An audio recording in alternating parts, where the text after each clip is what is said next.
Chapter 2. The Council with the Munchkins.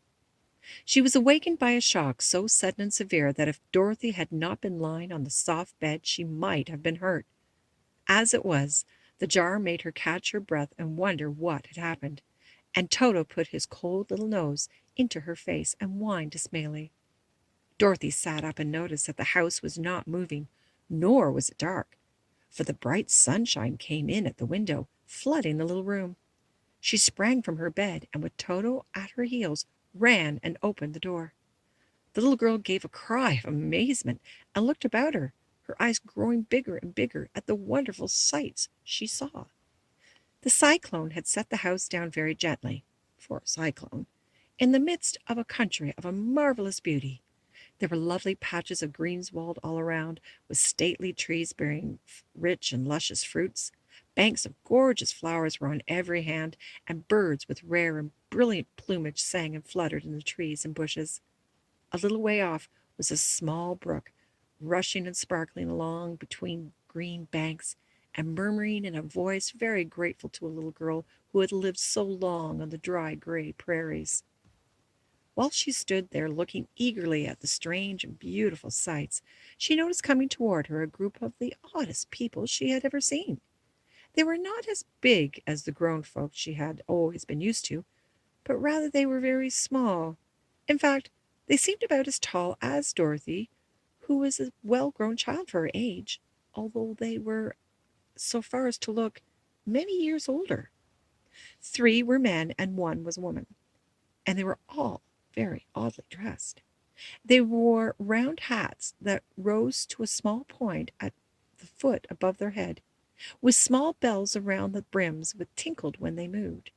The hats of the men were blue, and the little woman's hat was white, and she wore a white gown that hung in pleats from her shoulders. Over it were sprinkled little stars that glistened in the sun like diamonds. The men were dressed in blue of the same shade as their hats, and wore well-polished boots with deep roll of blue at the top. The men, Dorothy thought, were about as old as Uncle Henry, for 2 of them had beards. But the little woman was doubtlessly much older. Her face was covered with wrinkles, her hair was nearly white, and she walked rather stiffly. When these people drew near the house where Dorothy was standing in the doorway, they paused and whispered amongst themselves, as if afraid to come further.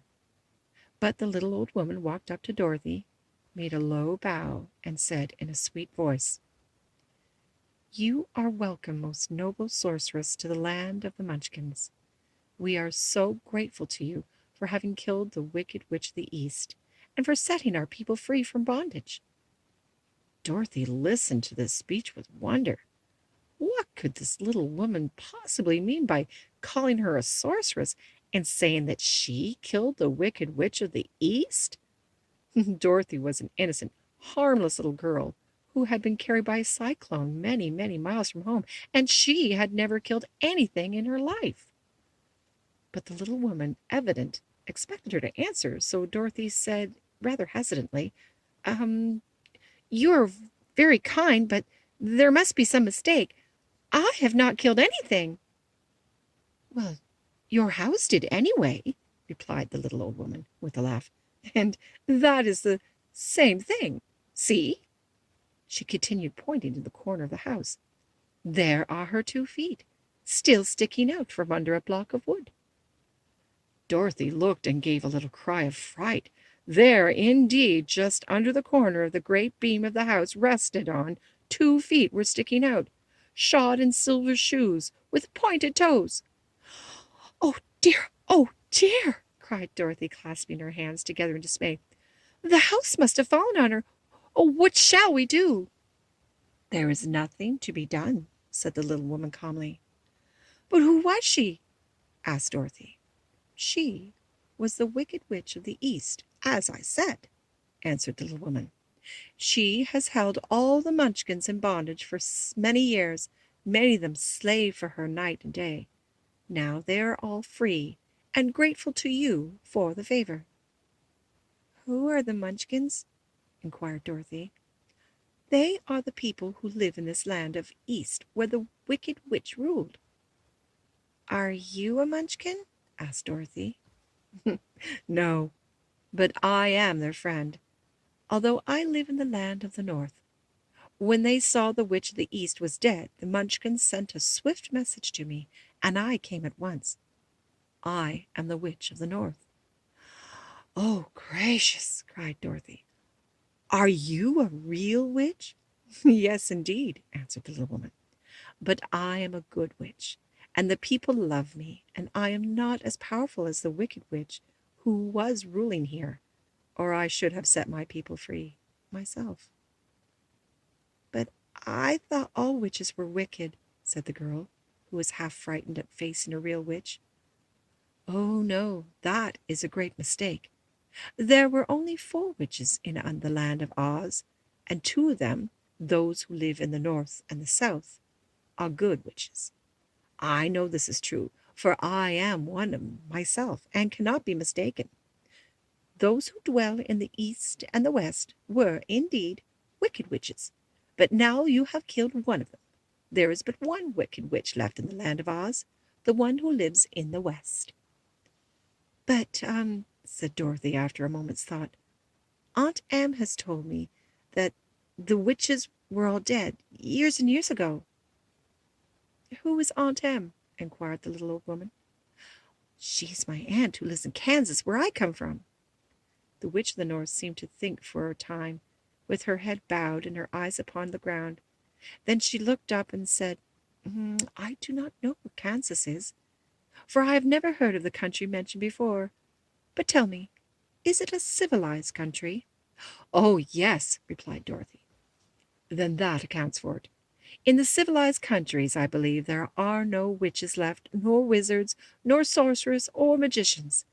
But you see, the land of Oz has never been civilized, for we are cut off from all the rest of the world. Therefore, we still have witches and wizards among us. Who are the wizards? Asked Dorothy. Oz himself is the great wizard, replied the witch, sinking her voice to a whisper. He is the most powerful man of all the rest of us together. He lives in the city of the emeralds.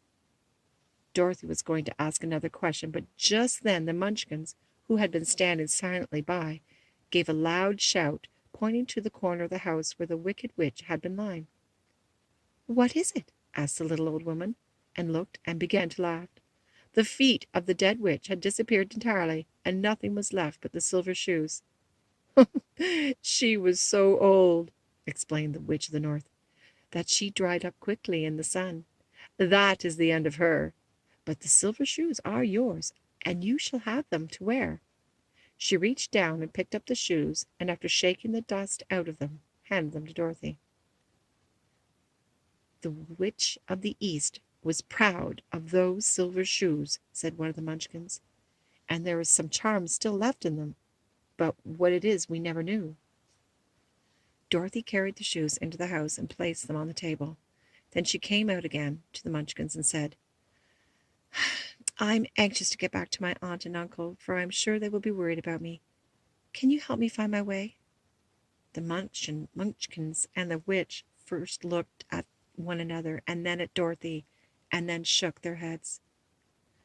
At the east, not far from here, said one, there is a great desert, and none could live across it. It is the same at the south, said another, for I have been there and seen it. The south is the country of the Quadlings. I'm told, said the third man, that if it is the same as the west, and the country where the Winkies live is ruled by the wicked witch of the west, who would make you her slave if you passed by her way. The north is my home, said the old lady, and at its edge is the same great desert that surrounds the land of Oz. I'm afraid, my dear, you will have to live with us. Dorothy began to sob at this, for she felt lonely among all these strangers. Her tears seemed to grieve the kind-hearted Munchkins, for they too immediately pulled out their handkerchiefs and began to weep. As for the little old woman, she took off her cap and balanced the point on the end of her nose while she counted. 1, 2, 3. In a solemn voice, at once the cap changed to a slate. on which it was written in big chalk white marks, "Let Dorothy go to the City of Emeralds." The little old woman took the slate from her nose, and having read the words on it, asked, "Is your name Dorothy, my dear?" "Yes," answered the child, looking up and drying her tears. "Then you must go to the City of Emeralds. Perhaps Oz will help you." "Where is the city?" asked Dorothy. "It is exactly in the center of the country, and it is ruled by Oz, the great wizard I told you of." "Is he a good man?" inquired the little girl anxiously. "He is a good wizard. Whether he is a man or not I cannot tell you, for I have never seen him." "How can I get there?" asked Dorothy. "You must walk. It is a long journey. There's a country that is sometimes pleasant and sometimes dark and terrible, but however I will use all the magic arts I know of to keep you from harm."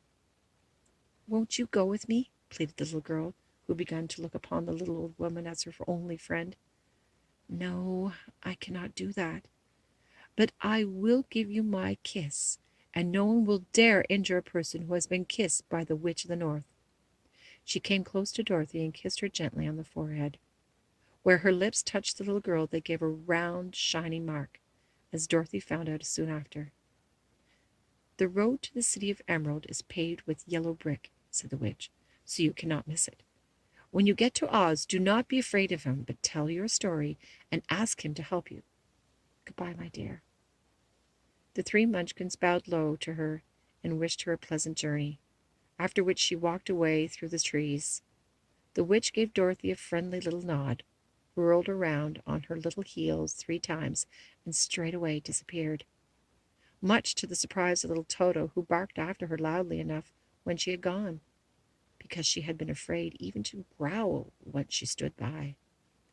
But Dorothy, knowing her to be a witch, had expected her to disappear in just that way, and was not surprised in the least.